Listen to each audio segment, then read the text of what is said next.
Hi, my name is Luke Hoy. I am a finance major at the Barton School of Business, and I am the 2025 Clay Barton Scholar.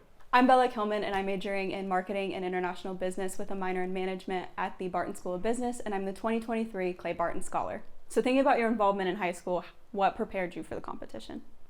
I think a lot of things that helped me was being involved in sports as well as FCA. I decided to be a leader my junior and senior year, and it just helped me in that leadership role, as well as just gain a community and really have the opportunities to be a leader. So how did you prepare for the competition?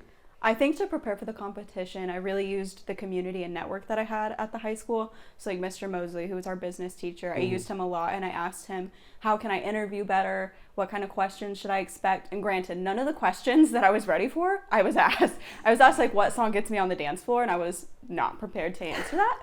But using my network to figure out what kind of questions I could be asked and how can I think on the spot? Or if I have to think, something that I was told is saying like, oh, that's a really good question that I haven't thought about. Let me think about it. And then I'd answer like 30 seconds later.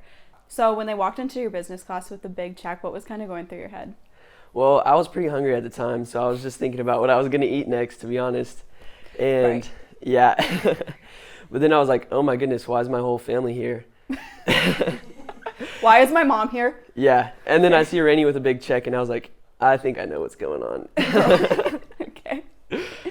But yeah, no, it's definitely been has made a big impact on my life. I don't have to worry about paying for my bachelor's degree, and I want to be an orthodontist ultimately. So I'll have to really lock in for dental school, but at least my bachelor's is paid for. Right. So you talked about how you wanted to be an orthodontist. Why are you here majoring in finance? Yeah, I get asked that a lot. I want to own my own practice one day, so the finance degree will help me run my business and to the best of my ability. Since you've been at the Barton School longer than me, and you also won the Barton Scholarship, how has it impacted your life and as school goes along?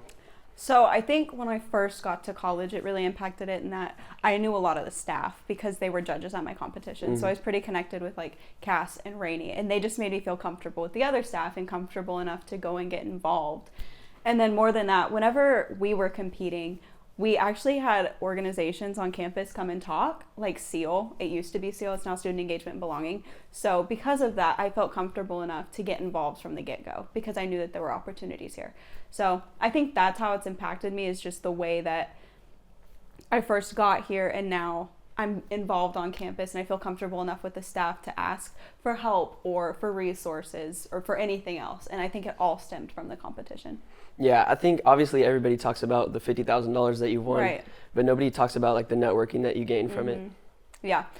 So because you just competed in the competition, basically, what kind of advice would you offer someone who's thinking about competing?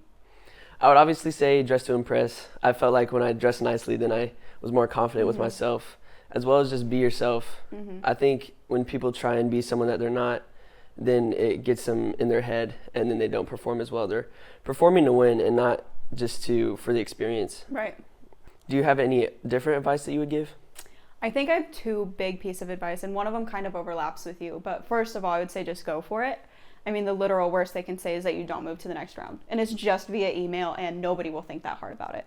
And then my other piece of advice, I think, is similar to what you said. I think it's really easy to come into these competitions, and you're trying to put your best foot forward. And so you're putting on a persona of who you are and not who you actually are.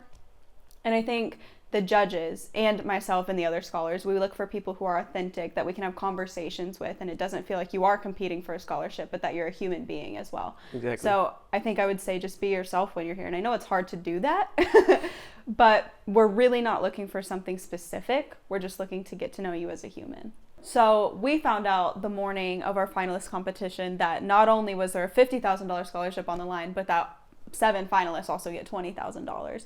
Yeah. So how did you find out about that?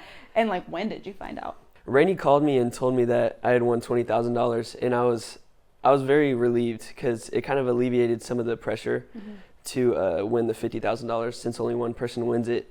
So going into the presentation on the finalist day, then I was more calm than I would have been. Yeah. If you're a high school senior that's graduating, you need to apply for the AGH Scholarship Competition by November 17th, and we can't wait to see you on Friday, November 21st competing. For more information about the AGH Scholarship Competition, go to wichita.edu/showmethemoney. Go Sox.